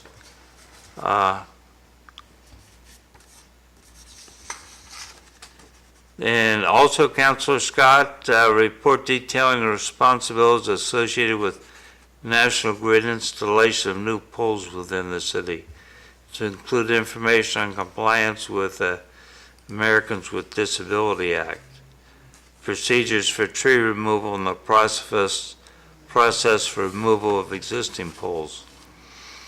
And finally, Councilor Scott's teamed up with Councilor Yem to explore the feasibility of installing a floating walkway connecting Dutton Street to Western Avenue. And she has some examples of where this has been done elsewhere. There was a parking report. It's available online. I didn't realize there's 15-minute parking is available for free on Central, Gorham, Merrimack, Market, and Palmer Streets. The parking police are out from 8 to 10 p.m. Monday through Friday and 6 p.m. on Saturday. Grady City. The Sunday seems to be no enforcement. And the License Commission had a very quick meeting, 15 minutes, on last Thursday, and the next meeting is 15 May, and we're going to be looking at service of alcohol to minors. Why was it so quick? Did the chair let things go? No, she moved it right along. Oh. Sorry. I thought you were the chair, actually. I was messing. Martha Howe is the chair. Wow. Yeah. Okay. So there's every month I get a email from my niece out in Washington State, and she tells me about how things are going on. Last month there were 5 properties for sale in Belvedere. 2 were pending. Average list price was $930,000. How much? 930. Almost $1 million. Hey, I forgot this. I got sent this over the weekend. I don't know how it didn't get into the cavalcade of announcements. I'm going to put it in there now more deliberately. But they're having a fundraiser for Vesna Noon, a city council Red Lodge, and the Sampaio Restaurant, Sampaio Mies Restaurant, 450 Chelmsford Street, Saturday, May 24th, 7 to midnight. And it looks like a good time, so if you want to have any questions, there's 2 phone numbers on there, and $50 per person is the ticket. I'm sure you're going to walk out of there with a completely full belly. Always a good time over there. 2 comments from the audience. Even Rocky had to learn how to read if he wanted to do commercials. He was dumb as a box of rocks in Rocky 1. By Rocky 5, he had already was ready to graduate Harvard. Next comment, kids are lazy and complained about writing, and as usual, they get their way. Back over to you, Cliff. Thank you. Okay, so the average days on market was 53.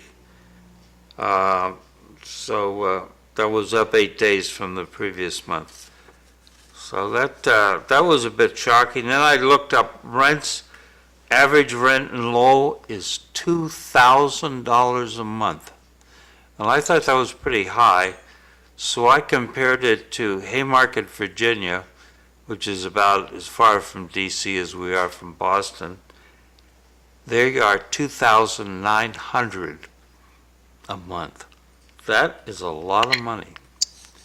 And of course, I put that all down to the dunderheads on Beacon Hill being clueless. So.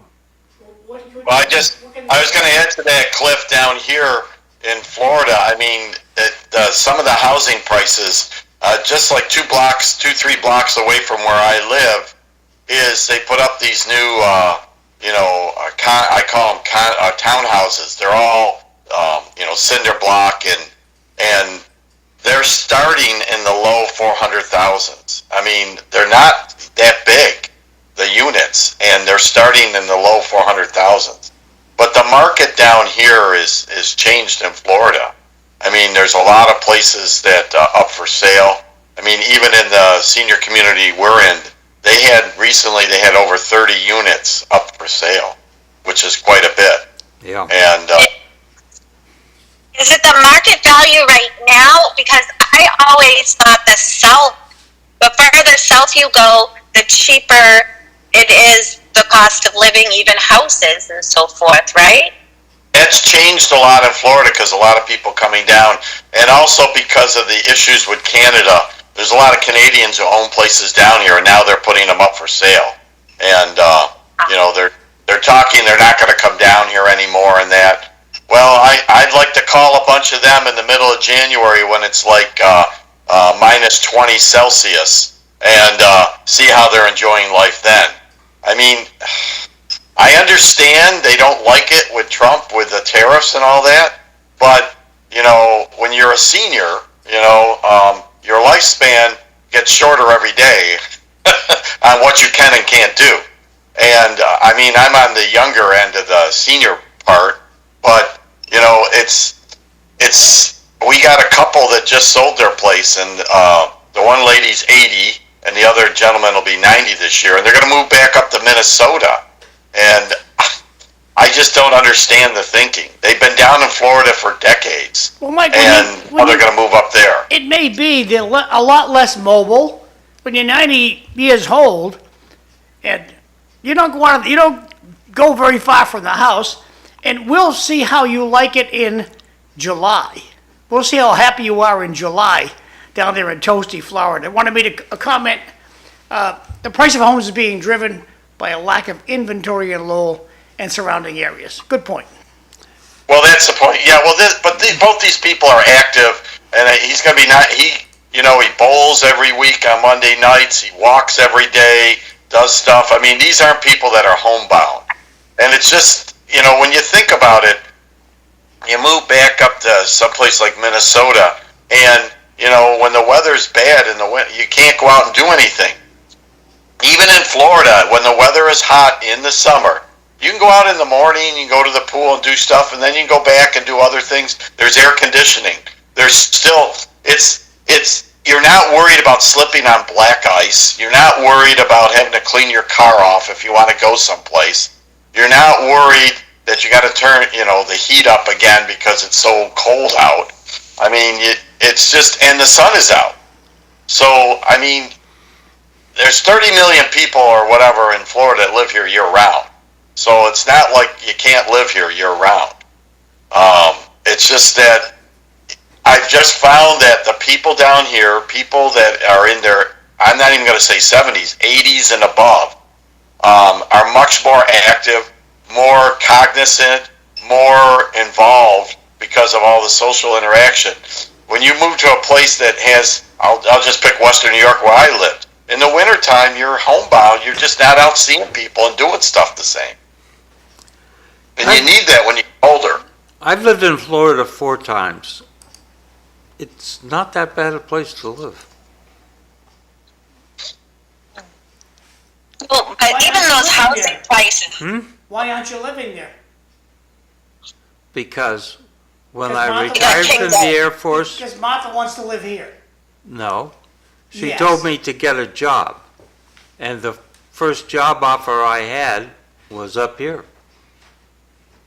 I fell asleep in the interview and I still got the job. But the guy I was being interviewed by fell asleep too. So that's why I'm here. I'm going to go to my work. I'm going to go to my job. Okay. All right. Bye. Bye, Ellie, thanks.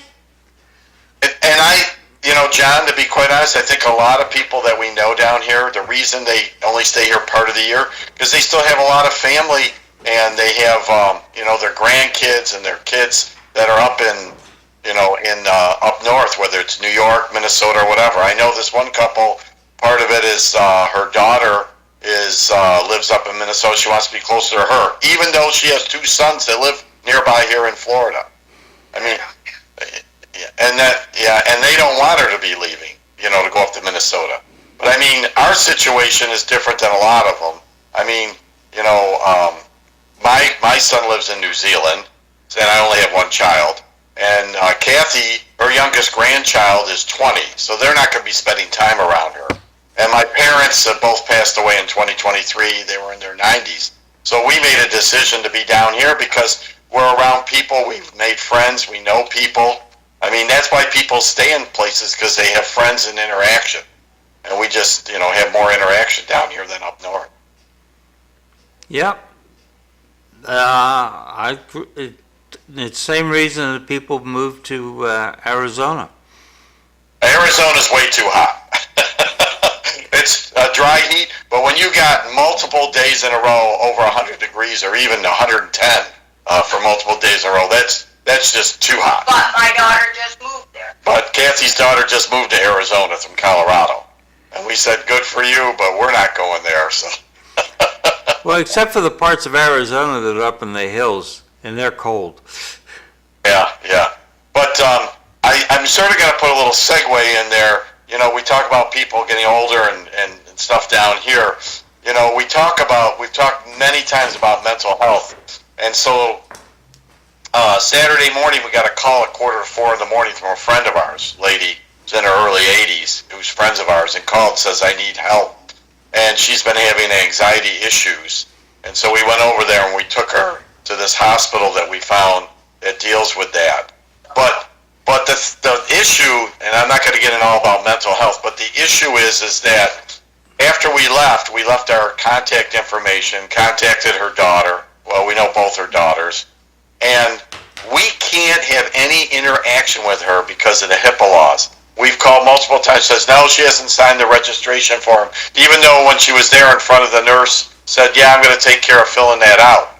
So unless they're talking to her and saying, hey, have you filled out the contact form for people to contact, we can't interact with her. We can't interact with her at all. Even her daughter we talked to her daughter again. Her daughter cannot even find out what's going on because she hasn't filled out that HIPAA form for contact, so we can get a code to talk to them. And that's the issues I have somewhat with mental health. Is here's somebody who's having anxiety and having issues and depression, and we can't even be there to support her, or even her own daughters can't, because she hasn't filled out some form. It's crazy. It is crazy. Well, we're dog sitting because she has a dog, so we have her dog over here too. So that's a little bit different. The dog's really good, but it's we're in sort of limbo now. We're helping somebody out, but we can't because of bureaucracy. We can't figure out what's going on with her and how we can help her further. That 8:58, and it's tonight. So I'd like to remind people, Real ID deadline is closing in on us. Today's the 5th, the deadline's the 7th, and the lines are still long. My wife finally got all the paperwork together. Being a widow, she's got 2 marriage licenses, had to track down birth certificate, but so she has an appointment, I think at the beginning of next week. So keep after that so that you can fly. Well, I'm going to be talking. Kathy's flying out on Wednesday the 7th to go back up to Canada. So I'll have to get a report from her how things were going through. I mean, she has TSA because she has a Nexus. Yeah, she has a Nexus pass and all that. So, I mean, she got a passport, Nexus pass. So, I mean, she already has all the background, and she didn't have a problem when she flew earlier. But now that this is going into effect, there's going to be a bunch of people that are going to be shocked, because I bet you there's more people than you think have not paid attention to this. So we'll see what happens. Well, I feel kind of silly repeating it, but I think you're exactly right. There's a lot of folks that have been sort of saying, yeah, I'll get around to it, and they haven't. John, did you get another announcement to make? No, I told her, look up, there's an action coming tonight at 858 Gorham Street. I'm looking for the zoning board of appeals agenda to see what's going on for tonight. Oh, okay. The guy asked me to look up some more information. I'm trying to find it. We don't have a lot of time left on the show, so I'm going to try to find it. So I saw a newspaper article, and I can't remember if it was, I think, the Lowell Sun, and that New Hampshire's entered an agreement with ICE with regard to deporting illegal immigrants. The Governor Kelly Ayotte it managed to take a swipe at Massachusetts while she did it. The State House Democrats down here rejected a GOP-led civil immigration detainer reform. Of course, they have an overwhelming majority on Beacon Hill, so they sounded defeated in an effort to reform the 2017 court ruling that bars law enforcement in Massachusetts from detaining people based solely on suspected civil immigration violations. So it was interesting. President Trump was asked about whether he would support the Constitution. He was being interviewed on TV by one of the big networks with regard to due process for illegal immigrants. And he said he was asking his lawyers about it, and he said, look, we're going to have 2 or 3 million trials to deport people? And that's an interesting question. They got in without due process, but yet the cost of due process is going to be pretty high to take care of. I saw a cartoon about this. There was a guy who broke into your house.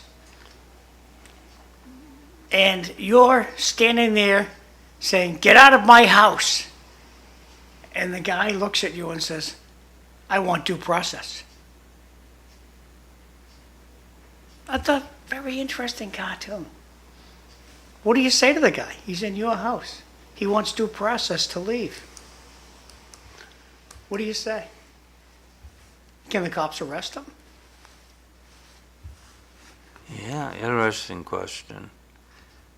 That, Are you talking now, John? Are you talking about somebody who's illegally in the country, or somebody that is just anybody breaking into your house?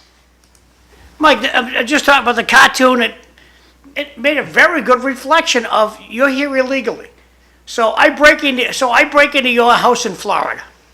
You I got it now. You I catch got me it. red-handed, and you say, "Get out." And I said, "No, I want due process." And I turn on your TV and I head for the fridge for something to eat. unfortunately, there are circumstances where that cartoon is very real. If you have not been in your house for a while, say a month, you've been out on vacation, and someone moves into your house as a squatter, it may not be easy to evict them from the house. Yeah, it depends on what state you're in, though. Yeah, it depends on the state. It's a big issue in England. It's something to think about. So Cliff, I'm looking for this, I'm on the agenda center for the city of Lowell here. You can see Yeah. on the screen. Where will you get the, maybe I go down to Z, City Council Transportation Subcommittee? Try going all the way to the bottom for zoning board. Zoning Board of Appeals? Yeah, click on that. They have a meeting April 28th. Yeah, you don't have the latest then. We don't have the latest agenda. Well, that's the latest one. It was like 2 weeks ago. Yeah, so there was one on what, the 14th of April? Yeah, And so one on the 28th of April? So we should be looking for one on like the 12th of May. yeah, so. So they haven't posted that yet. They have to post it 3 days before. Well, what's the first place you go to for permission? Building department? Yeah. No, Planning board? that could be it. They have a meeting tonight. Okay, this must be it. Sounds right. So we'll scroll down and see what's going on. Oh, right here. This guy called it. One of our, for sort of our audience, doesn't know anything. First he's hearing about it was today. Asked me to look it up. So here it is. Special permit and site plan review, 558 Gorham Street. Lowell Planning Board will hold a public hearing to hear all interested persons relative to the application by LMNOP, whatever they call it, investment in LLC, blah, blah, blah, blah, blah. 2 townhouses totaling 6 residents at 558 Gorham Street. The property is located in a mixed-use zoning district. The proposal requires site plan review for development of more than 3 units with a special permit approved for 4 to 6 dwellings units per single lot. So they're looking for some kind of special permission. So that's all I know, so take your, That could be across from Enterprise Bank, right? I'll go, it could be Enterprise Bank. Because Enterprise Bank's selling. And so I'm going to look up the address next, but just take your phone out of your pocket, go over there, take a picture of this, and get out of that meeting, and we're going to learn more. It's tonight at 6:30. It's the planning board. I don't even know where they meet. At City Council, oh, they meet right in the City Council chamber. So second floor, City Hall. Be down there tonight, 6:30. I'm gonna go look up it on Google Maps and find out 558 Gorham Street. So I'll put that picture up on the screen in a minute. Okay. And in the meantime, the conclave for electing the Pope starts on Wednesday. They'll lock them in the Sistine Chapel, and they'll vote 4 times a day, and we'll get black smoke if they've not gotten a 2/3 majority, and white smoke when they finally get the 2/3 majority for one person. This is going to be a really big conclave, Cliff, because I saw 133 cardinals are going to be involved with this. That's quite a bit. That's a lot more than I've seen in the past. Yeah. There you have it, 558 Gorham Street. What? That was the African restaurant. It used to be a flooring store. It's been there a long time. I don't know how much hot top they own here, but it's next to the, I don't even know what this building, this is like, I get out and get air filters in this building. Jonestown Supply. It's near the end of the connector. I'll go back up the street a little bit. When I walk around the neighborhood, I walk by here. The end of the connector is right here. So there's the end of the connector. And 558 Gorham. Whoops, let me get rid of this guy here.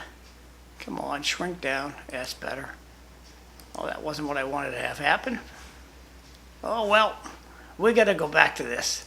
I'll get it in better shape in a second. I was hoping you'd pop up the picture of Donald Trump dressed as the Pope just before we go away. All right. Well, 558 Grove Street, that's where it used to be the flooring store. And looks like they have a little bit of a parking lot there. But my guess is they're looking for no parking. Yeah. That's my guess. And you had said... They did mention that one cardinal from South Africa could possibly be in the running as a pope. I did see that. One of the priests of the Immaculate, Father Raju, is originally from India, and the diocese he's originally from has the youngest cardinal voting in the conclave. Cliff, are they wondering, are you going to have... the audience is wondering, are you going to have candidates on from Belvedere running for city council? Yes, I have 2 already signed up. I've tried to find an email or a phone number for young Miss Gendron, but haven't. So I'm looking for another way of reaching out to her. And then Mr. Lynn I have to try and track down. Absolutely, probably twice. And you have 2 pictures you sent me, Cliff. Yes. Time is short. We have 60 seconds. Okay. So you have Barack Obama. I thought Cliff, the youngest cardinal, was the new one from Ukraine that he appointed in November of last year. He's only 45. Thought he was the youngest one. Those are the 2 pictures you sent me. Sorry, I can't make Barack Obama the same size. Maybe I can. Okay. There you go. So, possible candidates. Unlikely, but possible. Well, they're talking about that one Italian cardinal. Yeah. So they said the real thing is going to be is if the church is going to go back to more traditional or move forward where the recent pope was moving. I think that it's an interesting question, and we'll have plenty of chance to talk about it. So, do you have a good week? We'll be talking about the what's going on at the airports. We'll probably have something to talk about that next week too. Good. Thanks for watching. We'll see you tomorrow. Thanks, have a good Mike. day. Happy Mother's Day to everybody, to all your moms. Hey, thanks, Mike. Okay, we'll see you. Bye-bye. All right, guys. Next Monday, we're doing it. Yep, Kathy will be up in Canada for Mother's Day, but my sister will be here, so we'll probably do something for them. I tried to get Kathy's Facebook page. I couldn't find it yet. I'll talk to her. She took the dog out for a walk. I'll have her. We'll send something to you how to get to her Facebook page. Okay? So, Mike, Yeah. that church is related to Cynthia Watson down in Baltimore. I know.